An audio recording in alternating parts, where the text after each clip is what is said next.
Every year, for one night, the people of this city used to lock their doors, turn off their lights, and pray their house wasn't next. They called it Devil's Night. One evening, right before Halloween, when this city would light itself on fire. In a single year, over 800 fires in one night. This is the same city that once had the highest murder rate in America. Not once, not twice. Officials called it the murder capital of the country. Again and again and again. And here's the part that should really disturb you. This wasn't some lawless frontier town. This was the richest industrial city on planet Earth. A city that built more wealth per person than almost anywhere in America. A city where a factory worker with no college degree could own a house and 2 cars. So how does the city that built the American dream become the city everyone was afraid to drive through at night? I'm going to show you the entire timeline. The rise, the money, the music, the fires, the murders, and the bankruptcy that followed. And at the very end, I'll show you what's happening in Detroit right now, in 2026. Because the ending to this story might not be what you think. Do not skip to the end. You need to see how this city fell to understand why what's happening now is so unbelievable. This is the full story of Detroit. Here's something almost nobody knows. Detroit wasn't founded to become a great city at all. It was founded to control a choke point. In 1701, a French explorer named Antoine de la Mothe Cadillac sailed up a narrow river connecting 2 Great Lakes. The French word for strait is Detroit. That's it. That's the entire origin of the name. Cadillac built a small wooden fort here, traded fur with native tribes, and had no idea he'd just planted the seed of one of the most important, and eventually, one of the most dangerous cities in American history. For the next century, this fort changed hands like a poker chip. The British took it in 1760. Then, after the American Revolution, the brand new United States took control in 1796. Detroit was still just a fort town. Nothing special. But something was coming that would change everything. And it had 4 wheels. By the early 1900s, Detroit was a decent-sized industrial town. Nothing that would make history books. Then a farm boy walks in with an idea so simple, it's almost stupid, and it changes the entire planet. His name was Henry Ford. In 1908, he launches the Model T. But the real earthquake comes in 1913, the moving assembly line. Before this invention, building one car took 12 hours of skilled labor. After the assembly line, 90 minutes. Let that sink in. Ford didn't just speed up manufacturing. He made the automobile affordable for the average American. Family for the very first time in human history. And here's the twist most people don't know. Ford didn't even invent this idea from scratch. He got the inspiration from watching meat packing plants in Chicago, where carcasses moved down a line and workers each did one small job. He just reversed it.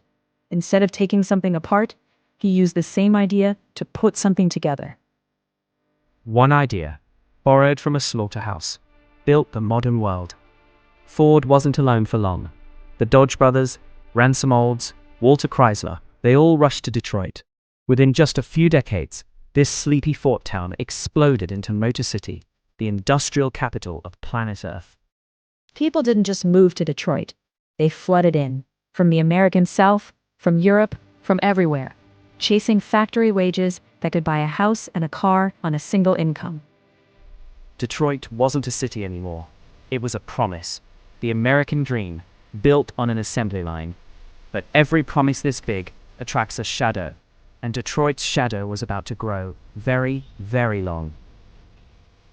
In 1959, a struggling songwriter named Berry Gordy borrows just $800 from his family. Not millions, $800.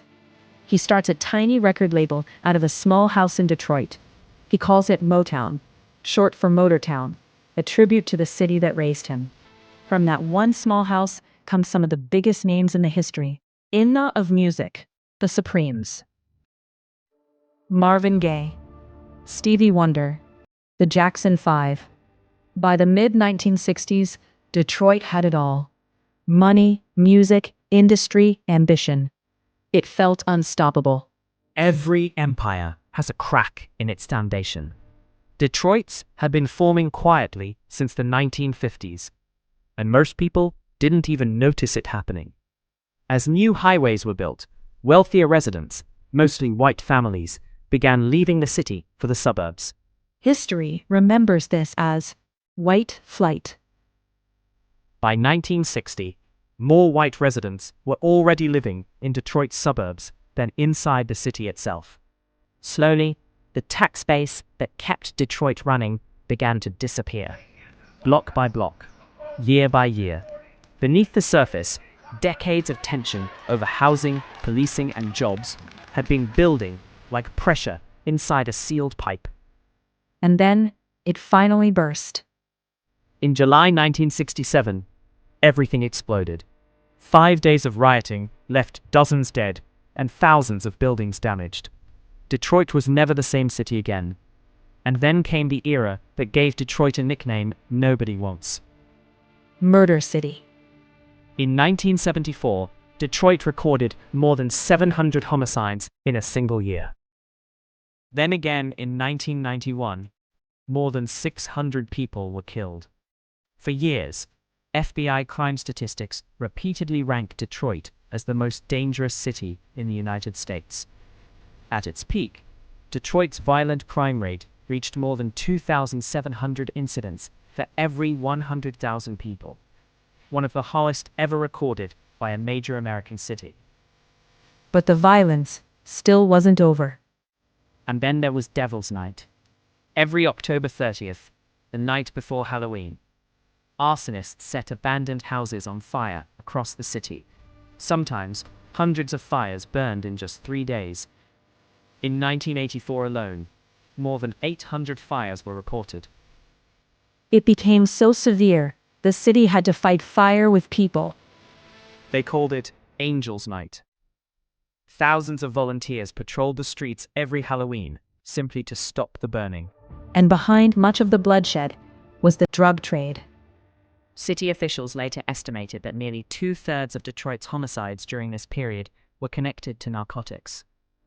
The city that once built the American dream had become a place where many residents were afraid to walk after dark. The dream hadn't disappeared. It had simply turned into fear. But the worst blow was still coming. Not riots, not crime, not headlines. Automation. The same factories that made Detroit rich started needing fewer human workers. Robots replaced assembly line jobs. Companies moved factories overseas, searching for cheaper labor. The jobs didn't disappear overnight. They slowly bled away, year after year, decade after decade. And with every lost job, another family left. Here's a number that should stop you cold. In 1950, Detroit was home to 1.85 million people. By the 2010s, fewer than 700,000 remained. More than 1 million people gone. Entire neighborhoods emptied.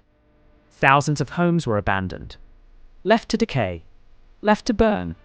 Left to collapse. Entire streets felt forgotten. The city couldn't even afford to keep the streetlights on, so they switched them off. On purpose. In America. And then, the final collapse arrived. In 2013, Detroit filed for bankruptcy. $18 to $20 billion in debt. The largest municipal bankruptcy in United States history. The Motor City, the city that helped build the American dream, had run completely out of road. But sometimes, the end of one chapter is the beginning of another. Because what happened after the bankruptcy is the part almost nobody talks about. And it's the reason I made this video. Here's the thing most outsiders get wrong about Detroit. This city doesn't know how to stay down. Since emerging from bankruptcy in 2014, billions of dollars have flowed back into downtown and midtown Detroit. Old factories have become apartments. Empty warehouses are becoming art studios and technology startups. Little by little, the city began to breathe again. Even the murder rate, the same statistic that once made Detroit infamous, has fallen dramatically from its 1990s peak, with the city recording some of its lowest homicide totals in nearly 60 years. But perhaps the biggest symbol of Detroit's comeback was waiting where this story began. Remember the abandoned train station from the beginning of this video? That place is real. Michigan Central Station and Ford Motor Company, the same company that helped build Detroit more than a century ago, bought it, restored it, and reopened it as a center for innovation and mobility technology. The company that helped build the city came back to help rebuild it.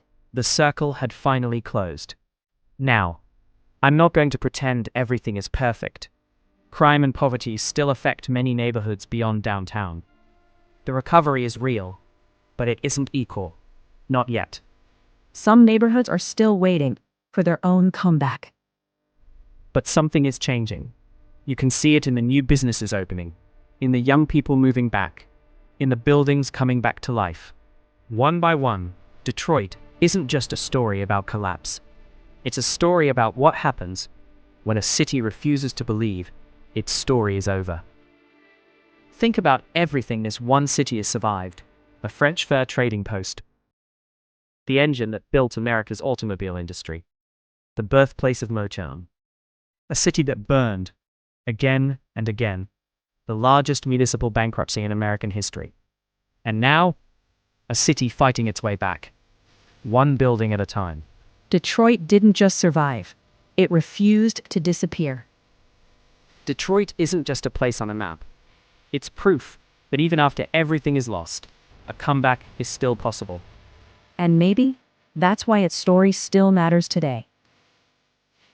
If this story hit you the way it hit me while researching it, hit subscribe, because I'm building a series about the cities that quietly shaped the modern world, and you won't want to miss what's coming next.